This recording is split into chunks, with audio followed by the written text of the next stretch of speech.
25 brings us number 8 Tennessee Volunteers, who are undefeated right now, 4-0, 1-0 in conference play, and the LSU Tigers, who make their top 25 debut this year at number 25, coming in 4-1 on the year, 2-0 in conference play. The not start out great, as they did take a 24-23 loss to Florida State, but have looked good since then, especially on defense. It is week 6. What am I doing? Thank you, Sorgi. It is week 6. But anyway, getting back to that, you look at this game here. Let's go ahead and pull this up. This is a very interesting game. I wish we had this game every year, because these are two teams, first off, for Alabama fans, that we really don't like too much. And it'd be cool to see them go head to head more often. This is at Death Valley Tiger Stadium in Baton Rouge, Louisiana. You look at the matchup predictor on ESPN, giving the Volunteers a 41.7% chance to win the game, leaving LSU with only a 58.3% chance. So it's not exactly 50-50. It does favor the Tigers, according to the FPI. The spread is the Volunteers by 3. I'm not an expert on spread, so I'm not going to tell you how to bet your money or anything like that. I honestly, I think that spread's, well, I don't know. This could be interesting. This could be good. Me personally, with my score prediction, I would say the Vols do cover right on the money, but I'm not going to be the one to tell you to bet that. You guys do that for yourselves. And you look at some stats here. Tennessee is looking really, really good. They're 4-0. They're undefeated. They're tied first for the SEC East with the Georgia Bulldogs. Hendon Hooker has looked phenomenal. He's looked outstanding, looking really good.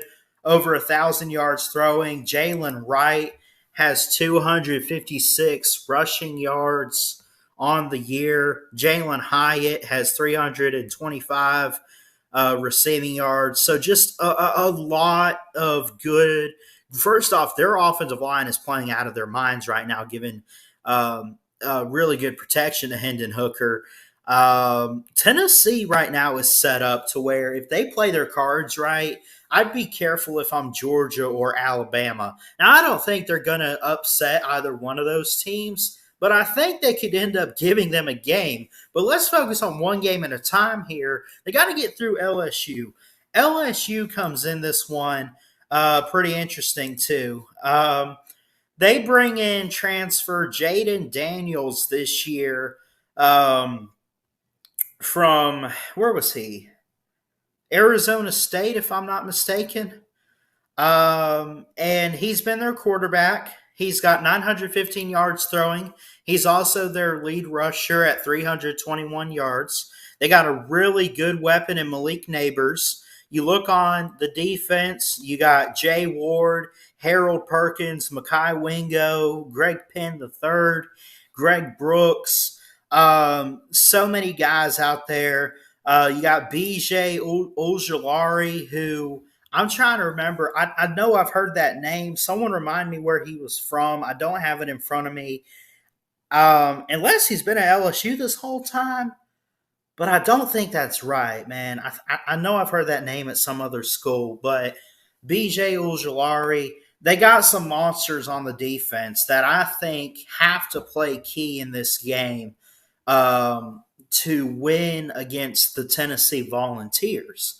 The offensive line is playing lights out right now for Tennessee. I think the key matchup that's going to win the game is this.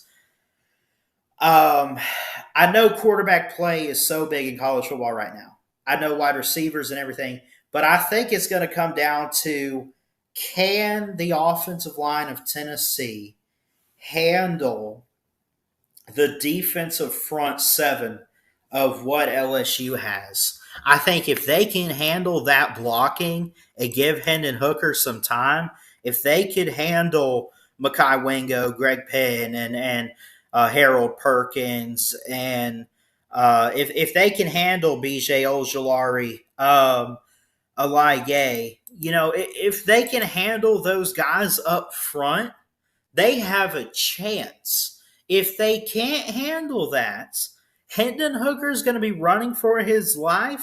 Because let me tell you this, I really think, and I don't want to throw it under the bus completely, I don't think the defense is what's winning Tennessee these football games. I'm pretty sure it's their high flying offense. If it doesn't get it together on Saturday, I think Tennessee sees its first loss of the season.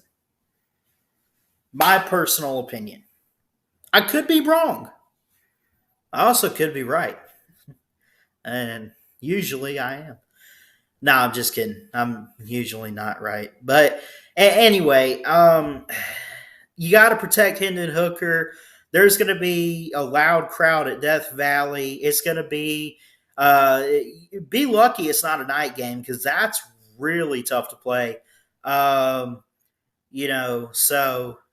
I I really think that and Moti Vol for life in the comments. It's good to see you.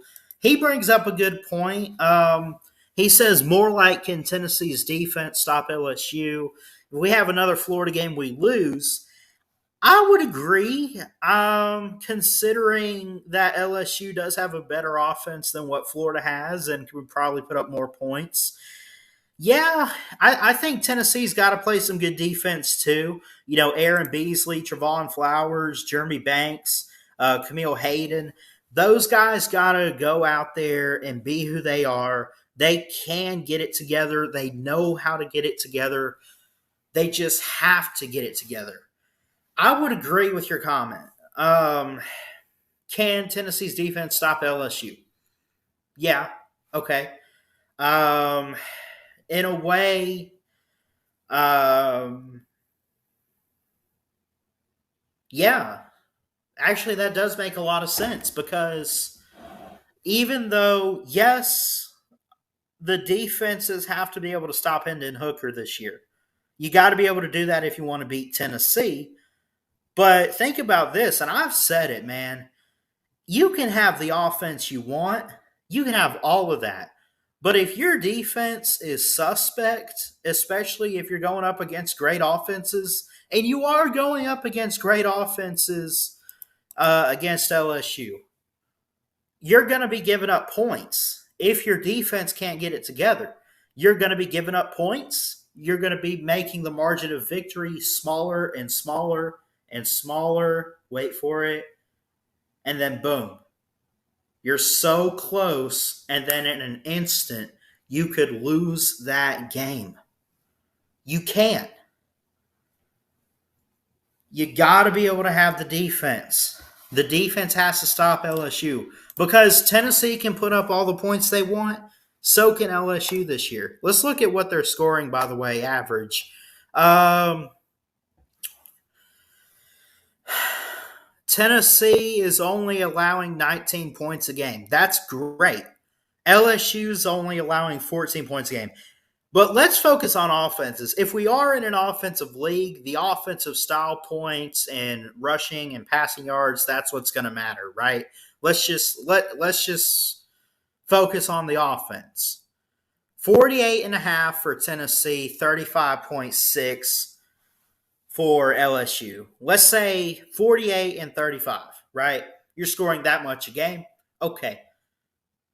If offenses really matter, these teams can get into an offensive shootout and it be in the 40s. I don't think that's what's going to happen, though. I really think you're going to see it come down to the wire. I think a game-winning field goal wins this for Tennessee. I do think Tennessee – I think they have that defense that they can stop LSU, create some confusion. And I think the same can be said for LSU. They could stop Tennessee. The spread is -3 Volunteers. I'm going to say 27-24. Maybe that's a bit too low. Maybe it's in the 30s somewhere, but I don't know. I did kind of throw this together last minute so I could kind of get it out there and get it on record that I previewed this game. But I mean, it could also be like a 35-31, 34-31, something like that. It could still be a field goal game, but um, I don't know, man. I think the defenses, especially for LSU, even though I got Tennessee winning this game, I think the defenses will be key in this game in stopping the offenses. And I don't know what it is that I have a better feeling about Tennessee's defense. Um, so we'll see. LSU has only one loss. They were only a play away against Florida State of being undefeated. That's true. That's a bad team right there, man. It's a good team. Good team.